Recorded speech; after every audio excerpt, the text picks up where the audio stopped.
বন্ধুরা, আজ আমি তোমাদের সাথে আমার শীতের বাগানের কিছু গাছের পরিচয় করাবো। এগুলো যেগুলো দেখছো এগুলো হলো সেলোসিয়া। সেলোসিয়া গাছ আমি দুটো লাগিয়েছিলাম, তো দুটো কালার হয়েছে। এটা হলো ক্যালেন্ডুলা ফুল। ক্যালেন্ডুলা ফুল ঠিক গাঁদার মতোই কতকটা বিভিন্ন কালারের হয়, তো আমার কাছে এই দুটো কালারই এসেছে। আমি অনেকগুলো গাছ বসিয়েছি।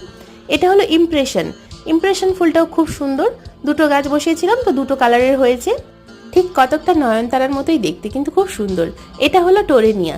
দুটো গাছ বসিয়েছিলাম, দুটো কালারই একই হয়েছে। অসাধারণ দেখতে এই টোরেনিয়া ফুল। এবার আসি দ্বিতীয়। এটা হলো ডগ ফ্লাওয়ার। অসাধারণ ফুল ফোটে। আগের বছর অন্যান্য কালার হয়েছিল, তো এবছর একটা পিঙ্ক কালার হয়েছে, খুব সুন্দর। সবে ফুটছে, কয়েকটা ফুটেছে। তো এই দুটো গাছ বসিয়েছি। তো এটা দেখো বন্ধুরা, এটা হলো স্টক ফুলের গাছ। এটা সিঙ্গেল পেটাল হয়েছে, ডাবল পেটালটা আমি পাইনি। থোকা ভ্যারাইটির একটা হয়, সেটাও খুব সুন্দর দেখতে। তো গাছ ভরে ফুল হয়, অসাধারণ লাগে। এটা হলো পিটুনিয়া। এই পিটুনিয়া গাছের পরিচর্যা আমি তোমাদের দেখিয়েছিলাম। থোকা ভ্যারাইটি এবং